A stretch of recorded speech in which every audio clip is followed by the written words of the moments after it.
ijambo ryawe ryambwiye neza ko atari kubw'imbaraga n'amaboko yacu ahubwo ari kubw'umwuka wawe.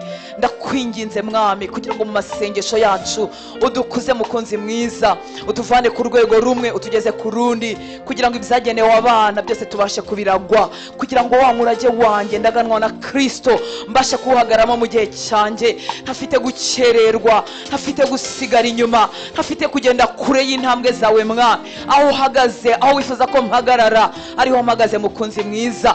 Turakwingize mwami w'abami kugira ngo uhagurutse abahungu n'abakobwa bageze ku kigero gishyitse cy'igihagararo wabifurizagaho mwami. Duhagurutse mwami, ntiwemere ko uyu mwaka urangira tukimeze nk'uko twari tumeze mu myaka yatambutse, ntiwemere ko aya masengesho arangira tukimeze nk'uko twari tumeze mu minsi yashize. Uko dusa imbere yawe, uko tugaragara imbere yawe, ibikorwa byacu ariko bikimeze, ndakwingize ngo wongere utugarukeho, ntutwime mu maso yawe, ntusige tumeze gutya mwami.